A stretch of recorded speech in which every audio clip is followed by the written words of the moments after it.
ಶುರುವಾಗಿದ್ದ ಲಾಕ್ಡೌನ್ನಿಂದ ಕೇವಲ ಜನಸಾಮಾನ್ಯರಿಗೆ ಮಾತ್ರ ತೊಂದರೆ ಆಗಿರಲಿಲ್ಲ. ಕಳೆದ 10 ತಿಂಗಳಿಂದ ಶಾಲೆ ಶುರುವಾಗದ ಹಿನ್ನೆಲೆ ಮಕ್ಕಳ ಕಲಿಕೆಗೆ ತೊಂದರೆಯಾಗಿತ್ತು. ಆದರೆ ಇದೀಗ ಇಂಥ ಭಯ ಬೇಡ. ಎಸ್ಎಸ್ಎಲ್ಸಿ ಸ್ಟೂಡೆಂಟ್ಸ್ ಜ್ಞಾನಾರ್ಜನೆಗಾಗಿ ಡಿಜಿ ಸ್ಕಾಲರ್ ಸಹಭಾಗಿತ್ವದಲ್ಲಿ TV5 ವಿದ್ಯಾರ್ಥಿಗಳಿಗಾಗಿಯೇ ತಂದಿದೆ ಒಂದು ಸುವರ್ಣಾವಕಾಶ. ಇದೇ ಈ ಹೊತ್ತಿನ ವಿಶೇಷ ಕ್ಲಾಸ್ ರೂಮ್. ನಾನು Likhitha Girish.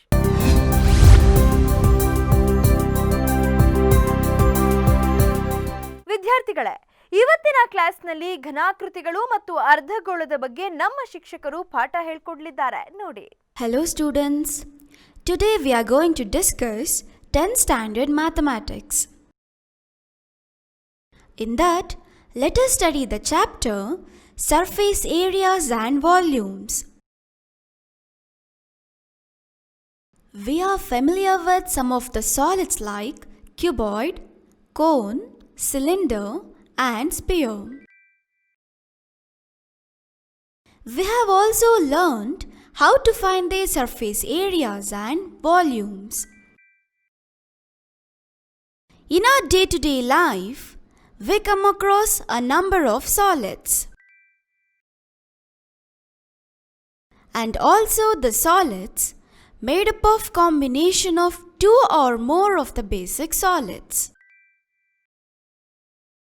In this chapter, let's study the first topic, that is surface area of a combination of solids. Let us consider the container. How do we find the surface area of such a solid? We can see that this solid is made up of a cylinder with two hemispheres stuck at either end. It would look like this after we put the pieces all together. If we consider the surface of the newly formed object, we would be able to see only the curved surfaces of the two hemispheres and the curved surface of the cylinder. So, the total surface area of the new solid is the sum of the curved surface areas of each of the individual parts.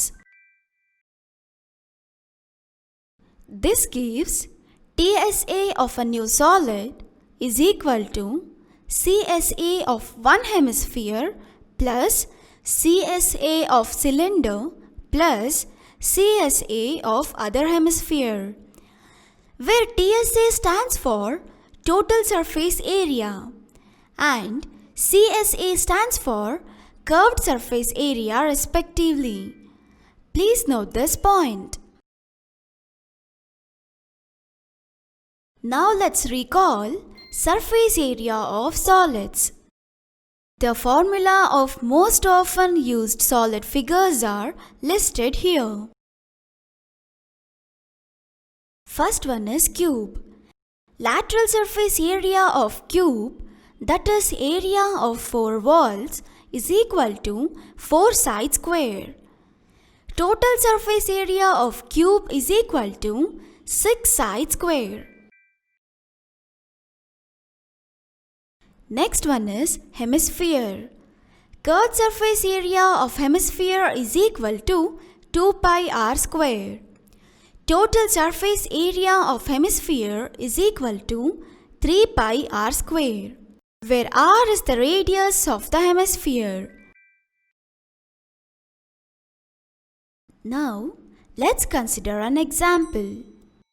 The decorative block is made of two solids, a cube and a hemisphere. The base of the block is a cube with edge 5 cm and the hemisphere fixed on the top as a diameter of 4.2 cm. Find the total surface area of the block. Here, take pi is equal to 22/7. Let's solve this. Here, the given cube edge is 5 cm. The total surface area of the cube is equal to 6 into edge square, that is equal to 6 into 5 into 5 centimeter square, that is equal to 150 centimeter square. So, the surface area of the block is equal to total surface area of cube minus base area of hemisphere plus curved surface area of hemisphere. So, we know that curved surface area of hemisphere is equal to 2 pi r square, where r is the radius of the hemisphere. Here, total surface area of cube is 150 minus base area of hemisphere is pi r square plus curved surface area of hemisphere is 2 pi r square. Here, minus pi r square get cancelled. So, the remaining is 150 plus pi r square into centimeter square. That is equal to 150 centimeter square plus pi is 22 by 7 into r square is 4.2 by 2 into 4.2 by 2 centimeter square. This is equal to 150 centimeter square plus 22 by 7 into 2.1 into 2.1 centimeter square.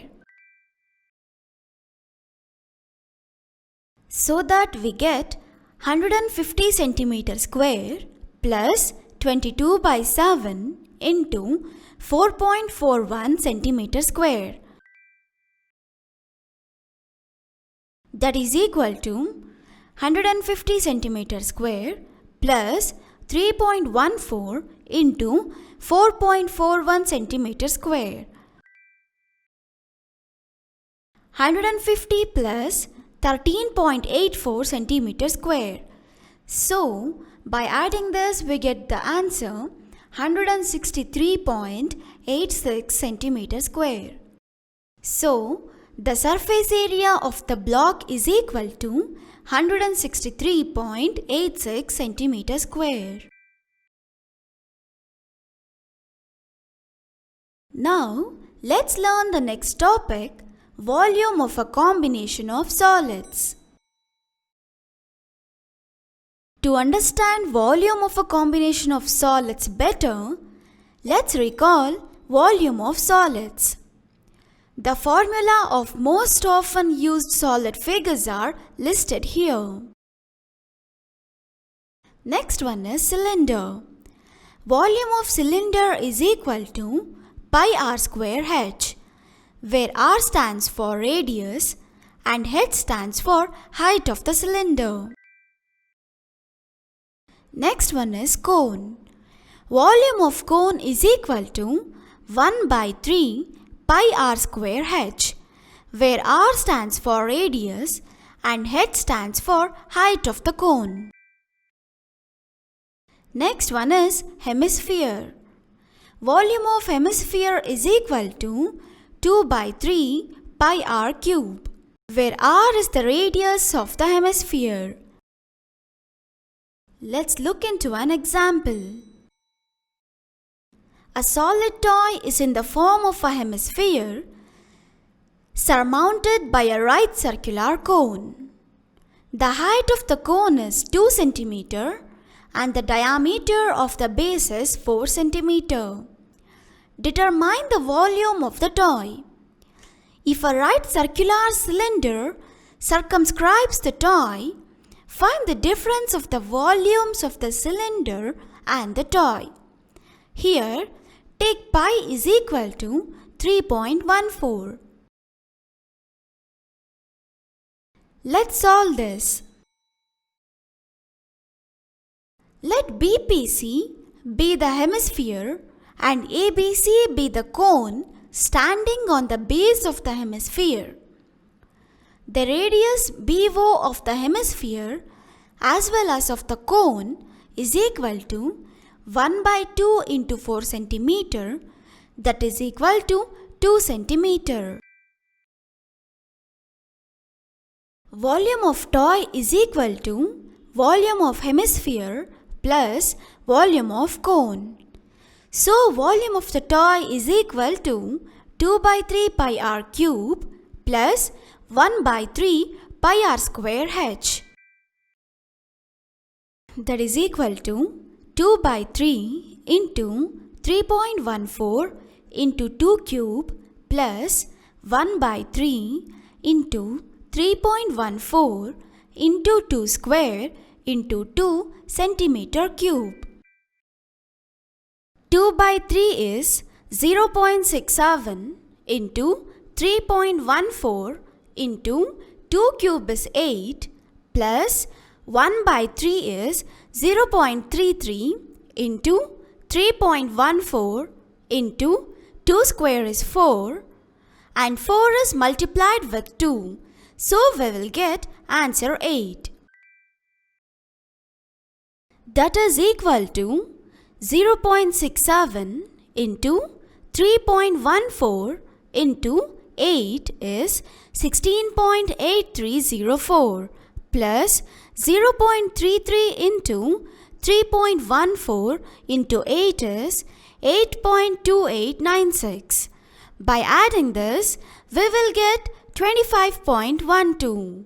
Therefore, the total answer we got is 25.12 centimeter cube.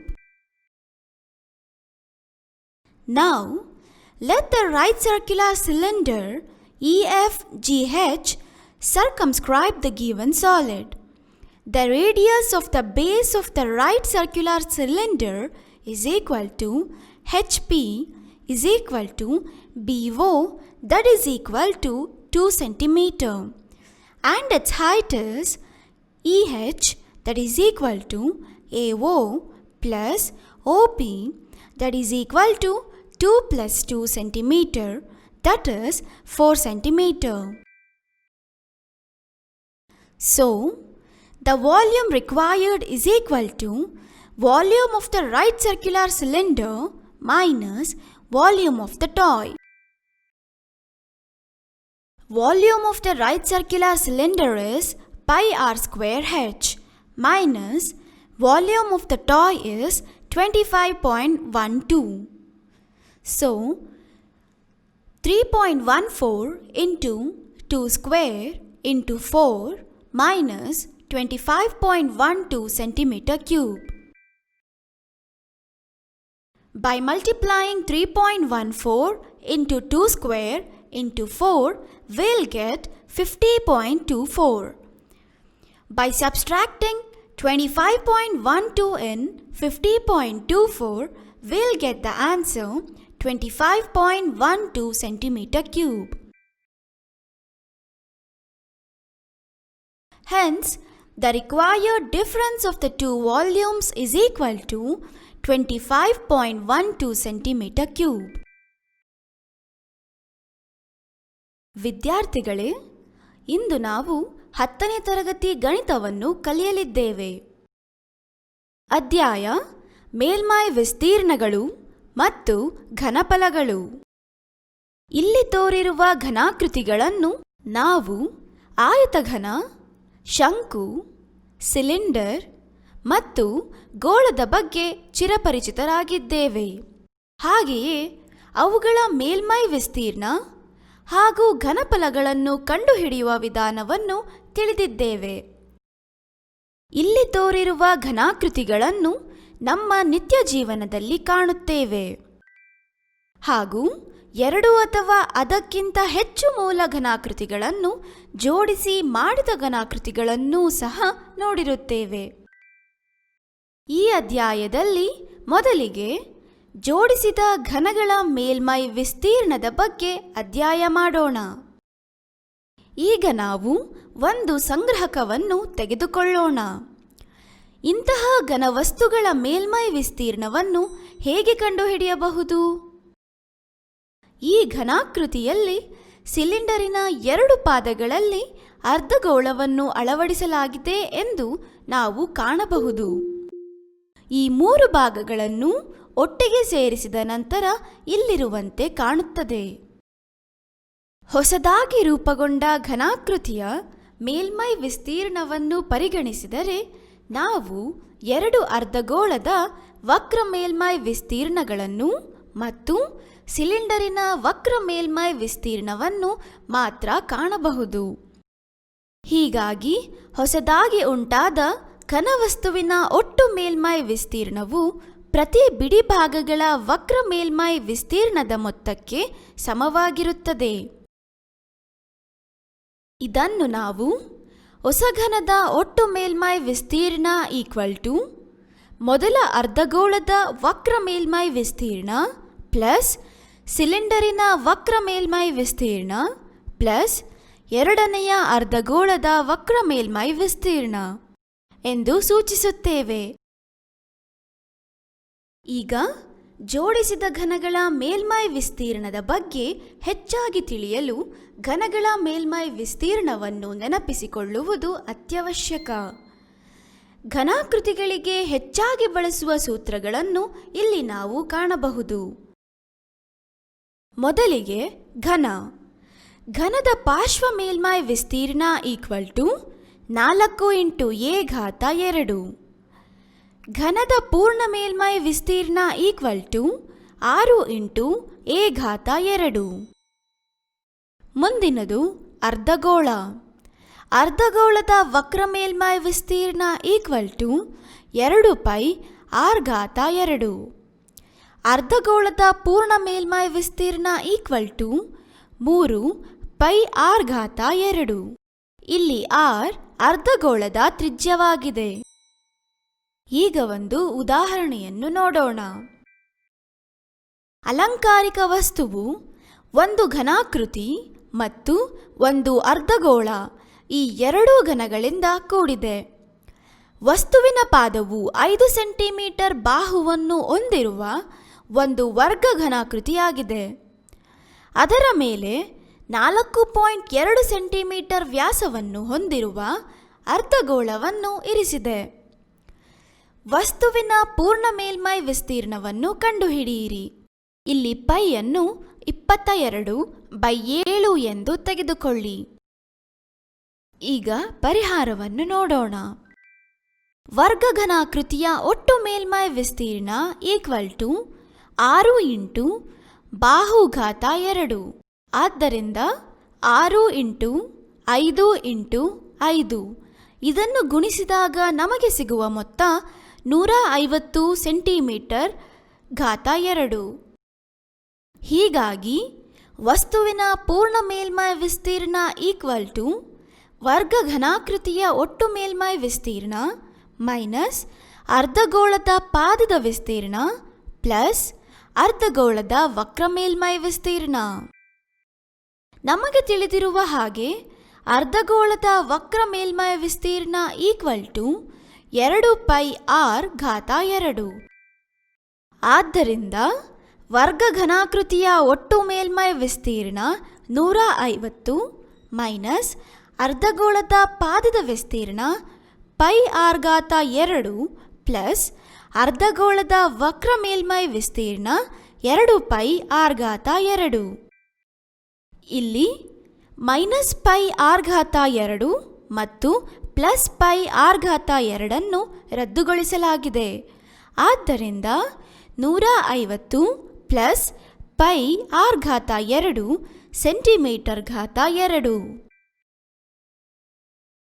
= 150 ಸೆಂಟಿಮೀಟರ್² plus pi ಅಂದರೆ 22/7 × r². ಇಲ್ಲಿ 4.22 × 4.22 ಸೆಂಟಿಮೀಟರ್²2 ಆಗಿದೆ. ಆದ್ದರಿಂದ 150 ಸೆಂಟಿಮೀಟರ್² plus 22/7 × 2.1 × 2.1 ಸೆಂಟಿಮೀಟರ್²2.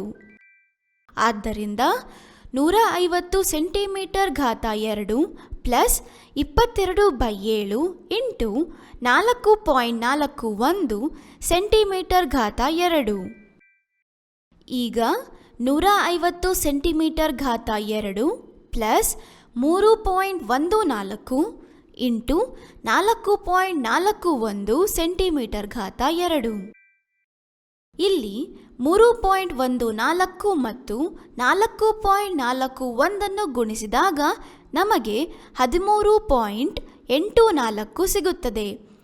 ಹಾಗಾಗಿ 150 plus 13.84 centimetre ಘಾತ 2 ಇದನ್ನು ಕೂಡಿಸಿದಾಗ ನಮಗೆ 163.86 centimetre ಘಾತ 2 ಸಿಗುತ್ತದೆ. ಆದ್ದರಿಂದ ಅಲಂಕಾರಿಕ ವಸ್ತುವಿನ ಪೂರ್ಣ ಮೇಲ್ಮೈ ವಿಸ್ತೀರ್ಣ ಈಕ್ವಲ್ ಟು 163.86 ಸೆಂಟಿಮೀಟರ್ ಘಾತ 2. ಈಗ ಮುಂದಿನ ವಿಷಯ ಜೋಡಿಸಿದ ಘನಾಕೃತಿಗಳ ಘನಫಲವನ್ನು ನೋಡೋಣ. ಜೋಡಿಸಿದ ಘನಾಕೃತಿಗಳ ಘನಫಲದ ಬಗ್ಗೆ ಹೆಚ್ಚಾಗಿ ತಿಳಿದುಕೊಳ್ಳಲು ಘನಾಕೃತಿಗಳ ಘನಫಲಗಳನ್ನು ನೆನಪಿಸಿಕೊಳ್ಳುವುದು ಅತ್ಯವಶ್ಯಕ. ಘನಾಕೃತಿಗಳಿಗೆ ಹೆಚ್ಚಾಗಿ ಬಳಸುವ ಸೂತ್ರಗಳನ್ನು ಇಲ್ಲಿ ನಾವು ಕಾಣಬಹುದು. ಈಗ ಸಿಲಿಂಡರ್ನ ಘನಫಲ ಈಕ್ವಲ್ ಟು ಪೈ ಆರ್ ಘಾತ 2 ಹೆಚ್. ಇಲ್ಲಿ ಆರ್ ಸಿಲಿಂಡರ್ನ ಪಾದದ ತ್ರಿಜ್ಯ ಮತ್ತು ಹೆಚ್ ಸಿಲಿಂಡರ್ನ ಎತ್ತರವಾಗಿದೆ. ಮುಂದಿನದು ಶಂಕುವಿನ ಘನಫಲ ಈಕ್ವಲ್ ಟು 1/3 ಪೈ ಆರ್ ಘಾತ 2 ಹೆಚ್. ಇಲ್ಲಿ ಆರ್ ಶಂಕುವಿನ ಪಾದದ ತ್ರಿಜ್ಯ ಮತ್ತು ಹೆಚ್ ಅದರ ಎತ್ತರವಾಗಿದೆ. ಮುಂದಿನದು ಅರ್ಧಗೋಳದ ಘನಫಲ ಈಕ್ವಲ್ ಟು 2/3 ಪೈ ಆರ್ ಘಾತ 3. ಇಲ್ಲಿ ಆರ್ ಅರ್ಧಗೋಳದ ತ್ರಿಜ್ಯವಾಗಿದೆ. ಈಗ ಒಂದು ಉದಾಹರಣೆಯನ್ನು ನೋಡೋಣ. ಒಂದು ಘನ ಆಟಿಕೆಯು ಅರ್ಧಗೋಳದ ವೃತ್ತಾಕಾರದ ಪಾದದ ಮೇಲೆ ನೇರ ಪಾದ ಶಂಕುವನ್ನು ಸಂಪೂರ್ಣವಾಗಿ ಇರಿಸಿದೆ. ಶಂಕುವಿನ ಎತ್ತರ 2 ಸೆಂಟಿಮೀಟರ್ ಮತ್ತು ಪಾದದ ವ್ಯಾಸವು 4 ಸೆಂಟಿಮೀಟರ್ ಇದೆ. ಆಟಿಕೆಯ ಘನಫಲವನ್ನು ಕಂಡುಹಿಡಿಯಿರಿ. ಒಂದು ನೇರ ವೃತ್ತ ಪಾದ ಸಿಲಿಂಡರ್ ಆಟಿಕೆಯನ್ನು ಆವೃತಗೊಳಿಸಿದರೆ ಸಿಲಿಂಡರ್ ಮತ್ತು ಆಟಿಕೆಯನ್ನು ಘನಫಲದ ನಡುವಿನ ವ್ಯತ್ಯಾಸವನ್ನು ಕಂಡುಹಿಡಿಯಿರಿ.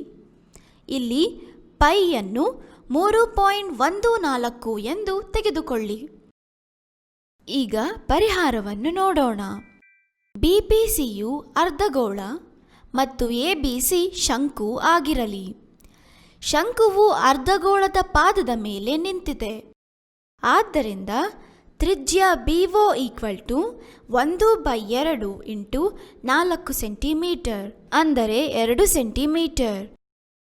ಆದ್ದರಿಂದ ಆಟಿಕೆಯ ಘನಫಲ ಈಕ್ವಲ್ ಟು ಅರ್ಧಗೋಳದ ಘನಫಲ ಈಕ್ವಲ್ ಟು 2/3 ಪೈ ಆರ್ ಘಾತ 3 ಪ್ಲಸ್ ಶಂಕುವಿನ ಘನಫಲ ಈಕ್ವಲ್ ಟು 1/3 ಪೈ ಆರ್ ಘಾತ 2 ಹೆಚ್. ಆದ್ದರಿಂದ 2/3 into 3.14 into 2⁻³ plus 1/3 into 3.14 into 2⁻² into 2 centimetre ಘಾತ 3. 3 2ರಿಂದ ಭಾಗಿಸಿದಾಗ ನಮಗೆ 0.67 ಸಿಗುತ್ತದೆ. ಆದ್ದರಿಂದ 0.67 ಇಂಟು 3.14 ಇಂಟು 8 ಪ್ಲಸ್ 3 1ರಿಂದ ಭಾಗಿಸಿದಾಗ 0.33 ಇಂಟು 3.14 ಇಂಟು 8 ಸೆಂಟಿಮೀಟರ್ ಘಾತ 3. ಈಗ 0.67 ಇಂಟು 3.14 ಇಂಟು 8 ಗುಣಿಸಿದಾಗ ನಮಗೆ 16.8304 ದೊರೆಯುತ್ತದೆ. ಪ್ಲಸ್ 0.33 ಇಂಟು 3.14 ಇಂಟು 8 ಗುಣಿಸಿದಾಗ 8.2896 ದೊರೆಯುತ್ತದೆ. ಇದನ್ನು ಕೂಡಿಸಿದಾಗ ನಮಗೆ 25.12 ದೊರೆಯುತ್ತದೆ. ಆದ್ದರಿಂದ 25.12 ಸೆಂಟಿಮೀಟರ್ ಘಾತ 3. ಇಲ್ಲಿ EFGH ನೇರ ವೃತ್ತಪಾದ ಸಿಲಿಂಡರ್ ಆಗಿದ್ದು ಆಟಿಕೆಯ ಸಂಪೂರ್ಣ ಆವೃತವಾಗಿದೆ. ನೇರ ವೃತ್ತಪಾದ ಸಿಲಿಂಡರಿನ ತ್ರಿಜ್ಯ HP BO 2 ಸೆಂಟಿಮೀಟರ್ ಮತ್ತು ಅದರ ಎತ್ತರವು EH AO + OP 2 + 2 ಸೆಂಟಿಮೀಟರ್. ಇದನ್ನು ಕೂಡಿದಾಗ 4 ಸೆಂಟಿಮೀಟರ್ ದೊರೆಯುತ್ತದೆ. ಆದ್ದರಿಂದ ಬೇಕಾದ ಘನಫಲ ನೇರ ವೃತ್ತಾಕಾರದ ಸಿಲಿಂಡರಿನ ಘನಫಲ ಮೈನಸ್ ಆಟಿಕೆಯ ಘನಫಲ πr2h ಮೈನಸ್ 25.12 ಸೆಂಟಿಮೀಟರ್ ಘಾತ 3. ಆದ್ದರಿಂದ 3.14 ಇಂಟು 2 ಇಂಟು 4 ಮೈನಸ್ 25.12 ಸೆಂಟಿಮೀಟರ್ ಘಾತ 3. ಇಲ್ಲಿ 3.14 ಇಂಟು 4 ಇಂಟು 4 ಗುಣಿಸಿದಾಗ ನಮಗೆ 50.24 ದೊರೆಯುತ್ತದೆ. ಇದನ್ನು 25.12 ಕಳೆದಾಗ ನಮಗೆ 25.12 ಸೆಂಟಿಮೀಟರ್ ಘಾತ 3 ದೊರೆಯುತ್ತದೆ. ಆದ್ದರಿಂದ ಬೇಕಾದ ಘನಫಲದಲ್ಲಿನ ವ್ಯತ್ಯಾಸ 25.12 ಸೆಂಟಿಮೀಟರ್ ಘಾತ 3.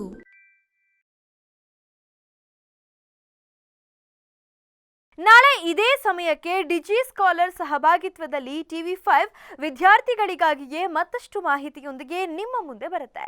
ಅಲ್ಲಿವರೆಗೂ ನೋಡ್ತಾ ಇರಿ TV5, ಇದು ವಾಸ್ತವದ ಪ್ರತಿರೂಪ.